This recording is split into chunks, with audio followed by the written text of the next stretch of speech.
بله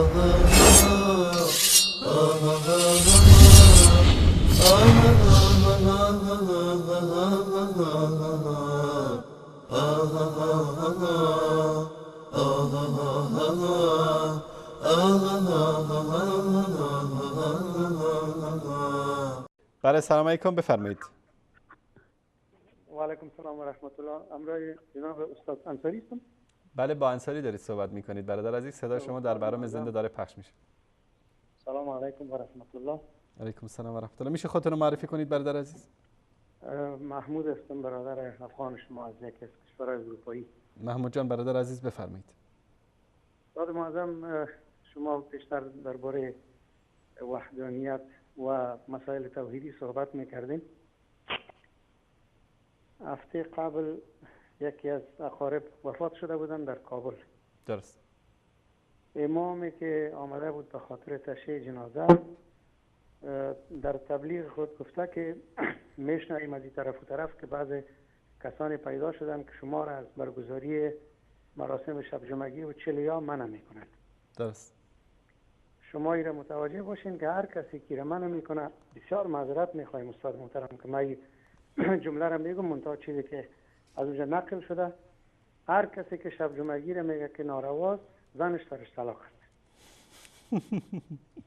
شما ببینید استاد معظم که مردم اینا به کجا میکشند. الله المستعان. الله المستعان.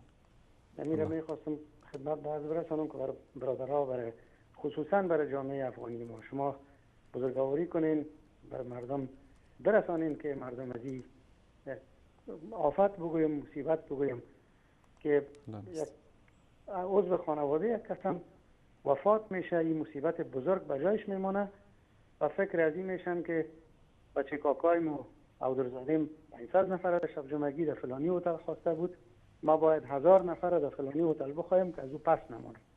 الله المستعان. و یتیمای از در روی میدان مونده استاد معظم. ما شما از اون جامعه هستین میفهمیم.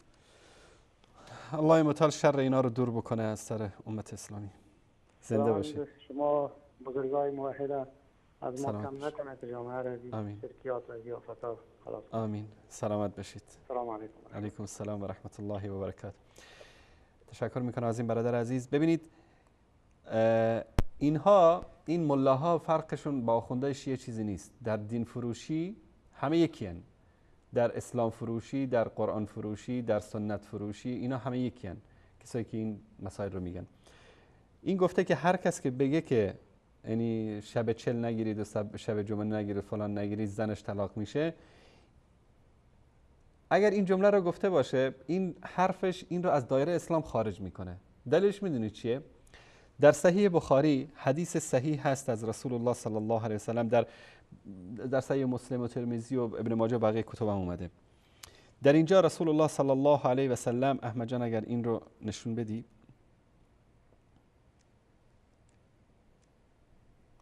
این نص حدیث است. رسول الله صلی الله علیه و سلم میفرمایند که لا يحل لامرأة تؤمن بالله واليوم الآخر ان تحد على میت فوق 3. برای هیچ زن یا برای زن و مرد فرق نمیکنه، برای هیچ انسانی که ایمان به الله و روز آخرت داشته باشه جایز نیست که عزاداری بکنه بیشتر از 3 روز. الا علی زوج، مگر برای همسرش، فانها تهد علیه 4 اشهر و 10، مگر که عده بگیره برای همسرش که اون به اصطلاح 4 ماه و 10 روز است که مثلا عده است که احکام خاص خودشو داره. عزاداری رو رسول الله صلی الله علیه و سلم فرمودن که بیشتر از 3 روز نباشه. بیشتر از 3 روز عزاداری نیست. رسول الله صلی الله علیه و سلم فرمودن.